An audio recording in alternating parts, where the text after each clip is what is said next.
My fiancé boasted, "I could find someone better than you in a day," during a fight. I said, "Go for it." That night, I packed up and left, then started dating her unattainable model friend who'd been quietly in love with me. Her 24 hours stretched into 24 months of failed dating app attempts. I, 29, male, was scrubbing dishes last Wednesday when my fiancée, Sophia, 27, unleashed the most conceited comment of our 3-year relationship. We were bickering over her dropping $1,200 on a luxury purse when we were supposed to be saving for our wedding. Typical couple spat, right? Nope. She slammed her freshly manicured nails on the counter and said, "You know what, Lucas? I could replace you in 24 hours. Flat out. There are guys begging for me to be single. You should be thankful I picked you." I stopped scrubbing, turned off the faucet, and dried my hands deliberately. "Go for it," I said. She laughed, that sharp, mean girl laugh she used when she thought she'd won. "What? You said 24 hours, prove it. We're done, clock's ticking." I glanced at my phone. 7:23 p.m. Wednesday. Her face cycled through half a dozen emotions: shock, amusement, fury. Then this smug certainty that sealed my choice. "You're bluffing," she said. "You wouldn't dare leave me. You can't even pick out a tie without me." I headed to our bedroom and started packing. She trailed me, rattling off reasons I'd crash and burn without her. "You don't even know the Hulu password. My mom likes me better than you. Good luck finding anyone who looks like me. I'm the one who got you that raise. You're nothing without me." That last one made me pause, not because it stung, but because I realized she genuinely believed it. I finished packing in under an hour. 3 years, and everything that mattered fit into 2 duffels and a backpack. While Sophia ranted, I texted my friend Marcus, asking if I could crash at his place. But here's where it gets wild. As I was leaving, my phone pinged. It was Chloe, Sophia's best friend. The one Sophia always called her untouchable model friend, because she was too gorgeous for regular guys and only dated tycoons or pro athletes.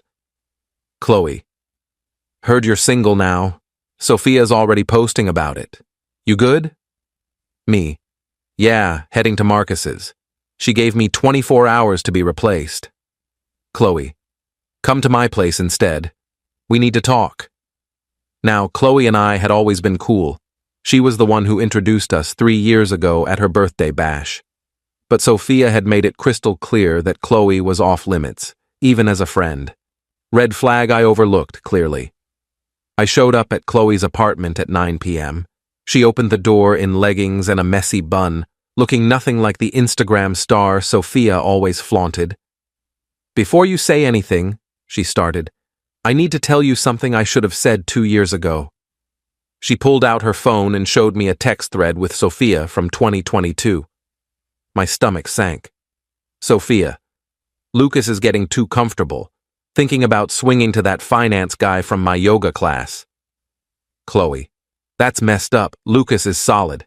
Sophia: "Solid doesn't buy Maldives trips, babe, but he's stable enough till I find better. Plus, his credit score's golden. Already added myself as an authorized user on his visa." LOL. There were dozens more. Plans to trade up, jabs at my income, screenshots of her active Bumble profile she'd kept hidden, messages about some guy named Bryce she was keeping as a backup. "Why didn't you tell me?" I asked. Chloe looked genuinely hurt. "I tried.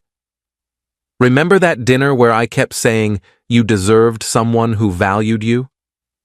Sophia threatened to tell everyone I was a sugar baby in college if I spilled anything specific. It's not true, but she had fake proof she'd made up. Then she said something that changed everything. "I've been in love with you since that birthday party. But I introduced you to her instead because I thought she'd be better for you." God, I'm such a fool. Update 1. Guys. The 24-hour deadline passed, and wow. First, about Chloe. We didn't jump into anything right away. She let me crash in her spare room. We talked until 4 a.m. about everything. She showed me 3 years of her private journal entries, with her permission, about watching me with Sophia. It was gut-wrenching and beautiful at the same time. But the real show was Sophia's replacement speed run. Hours 1 to 3. She posted a thirst trap on Instagram. Single and ready to shine, accepting applications, got 200+ likes and about 50 DMs from guys. Hours 4 to 6, posted on her story from 3 different clubs. Where are all the real men? The videos got sloppier by the hour. Hours 7 to 12, matched with 30+ guys on dating apps. Posted screenshots bragging about her options. Chloe was screenshotting everything and sending them to me. We were laughing, but it was honestly kind of sad. Hours 13 to 16, brought some guy named Ryan home. He looked like he sold vape pens out of his van. Posted a story of his back with upgrade secured. Hours 17 to 20, Ryan bailed. Sophia posted and deleted a crying selfie, then posted, "Know your value, queens." Hours 21 to 24, full meltdown mode. Started texting me from 3 different numbers. I kept blocking them. Her messages went from, "I win, you're replaced," to, "Can we talk?" to, "This isn't what I meant." The 24 hours ended at 7:23 p.m. Thursday.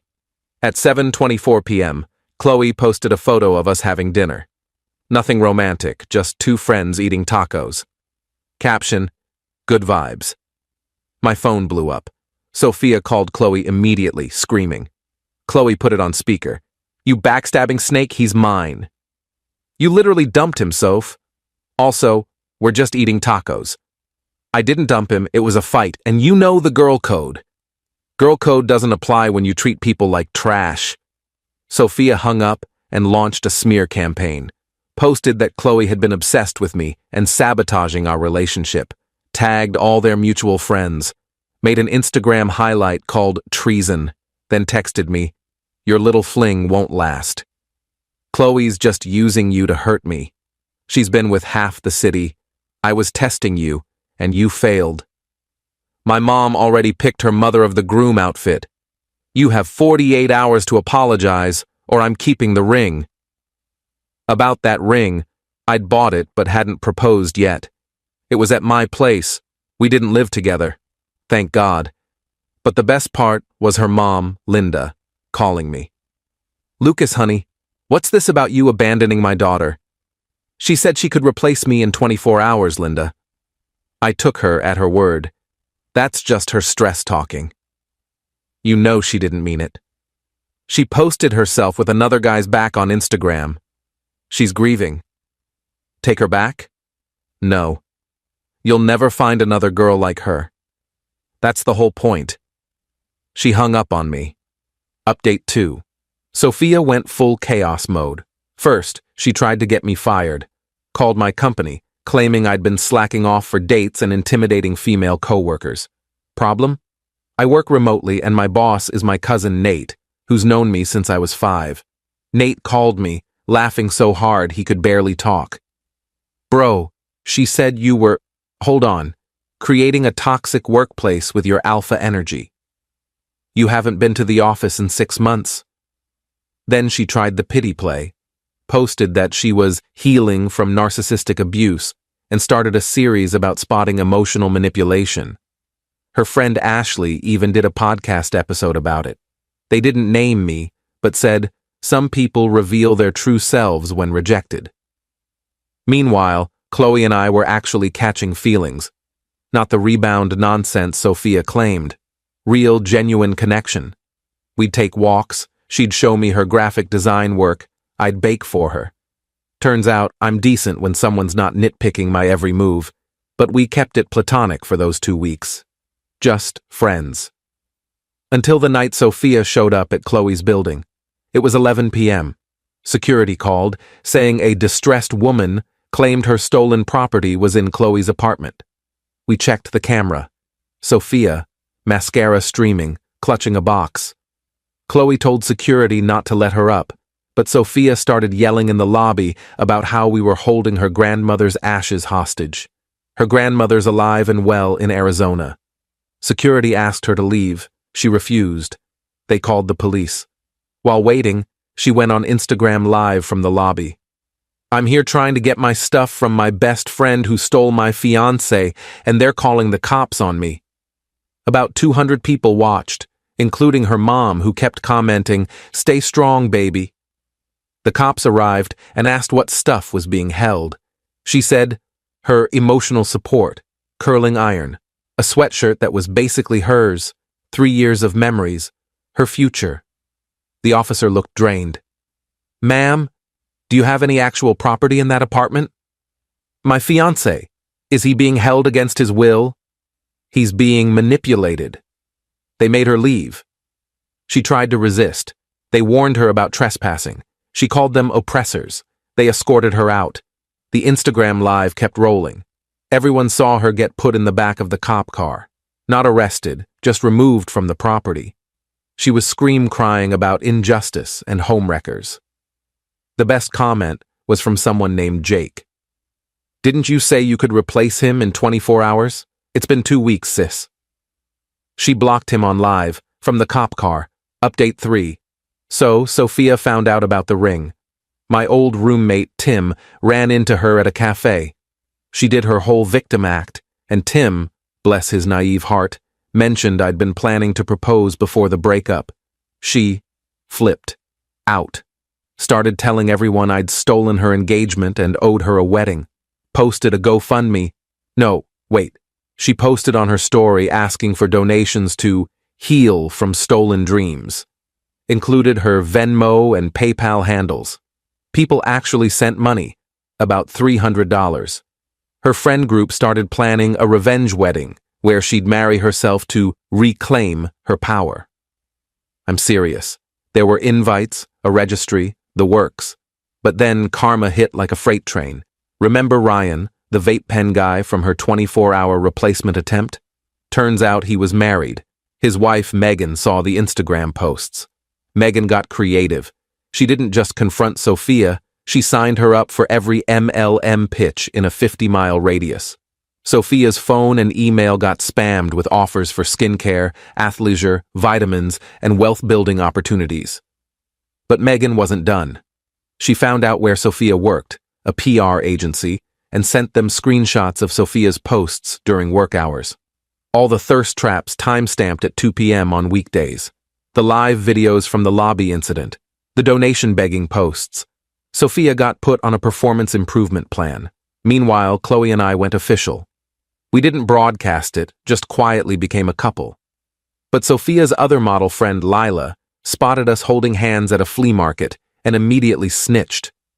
Sophia's response? A 42-slide PowerPoint about why Chloe was a toxic friend, sent to their entire friend group. It included screenshots from 2019, 5 years ago, where Chloe said Sophia's outfit wasn't her best look.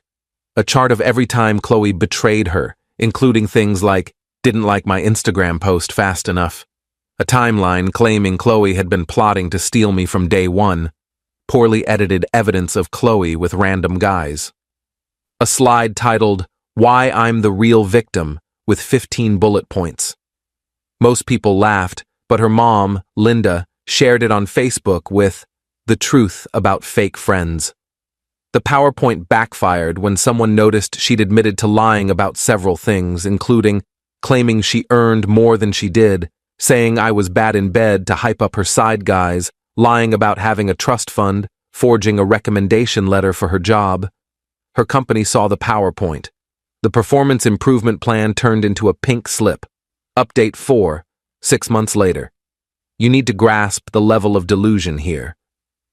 Sophia started a YouTube channel called Rising After Betrayal, dishing out relationship advice. The first video, How to Spot a Future Cheater, was literally her describing herself. Her own behaviors pinned on me. The comments were savage. "Girl, you said you could replace him in 24 hours. This is the lobby video lady.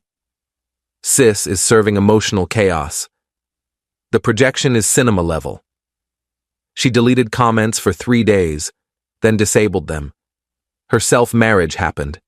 12 people showed up, her mom, her sister, and a few folks there for the spectacle.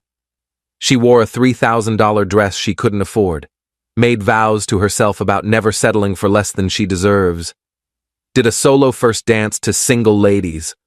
Her cousin, the DJ, posted it on TikTok. It went viral for all the wrong reasons. Someone added the Curb Your Enthusiasm theme. Another duetted it with clips of a sinking ship. The internet is brutal. But here's the thing, she still couldn't replace me. Every guy she dated lasted 2 weeks. Tops. Her Instagram became a cemetery of deleted couple photos. She'd post with captions like, "Found my forever," then delete them days later. There was Jared, the crypto guy who was $50,000 in debt. Mateo, who she caught texting her cousin. Greg, who brought his mom on their third date. Some guy named River who only spoke in self-help jargon. A 22-year-old TikToker who called her ma'am during sex. Meanwhile, Chloe and I moved in together, got a dog named Muffin, started a little vegetable garden on the balcony. Normal, quiet, beautiful couple stuff. Sophia found out about us living together through LinkedIn, of all places. Chloe updated her address for a work thing. The meltdown was epic.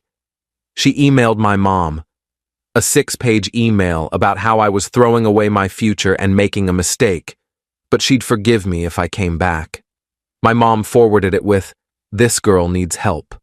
Bring Chloe to family dinner. Love you." Final update. Exactly 24 months after Sophia said she could replace me in 24 hours, she texted me from her 17th new number. "I know you'll see this. I'm getting married next month. To a cardiologist who drives a Porsche and has a condo downtown. I just thought you should know." I didn't reply, but got curious. Did some digging. The cardiologist? A first-year med student named Trevor. The Porsche? A 2014 model with 100,000 miles. The downtown condo? His parents' guest suite. But honestly, good for her if she's happy. What she doesn't know is that Chloe and I got engaged 2 weeks ago. Real engaged. With a ring and everything.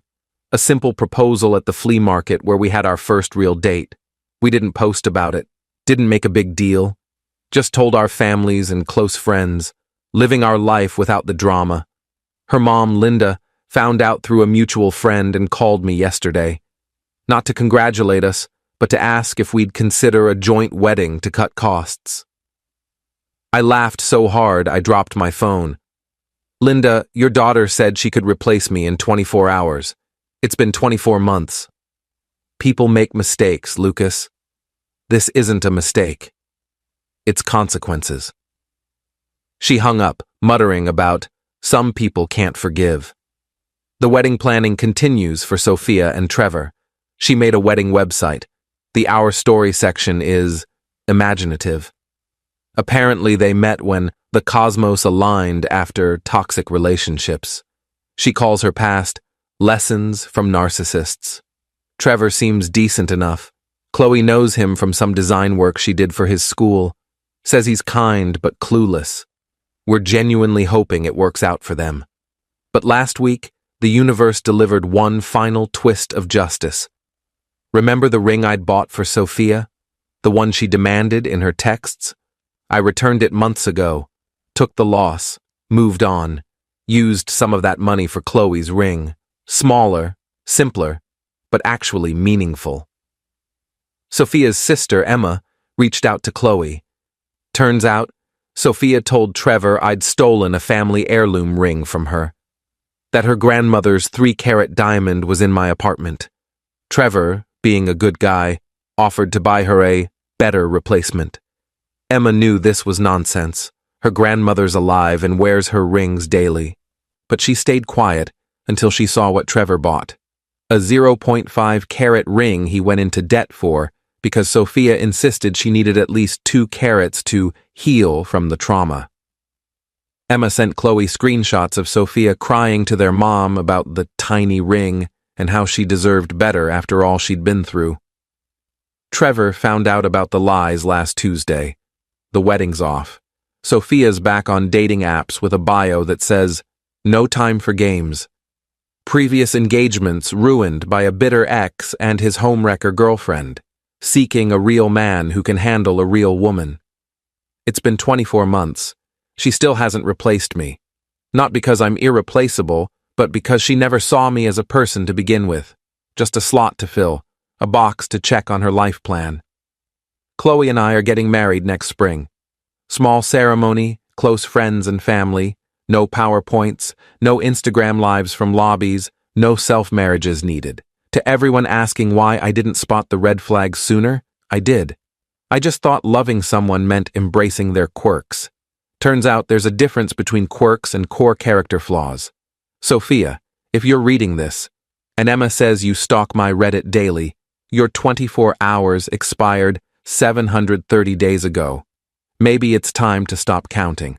Also, Trevor's a good guy. You should have tried actually caring about him instead of what he represented. But that would mean seeing people as humans, not props.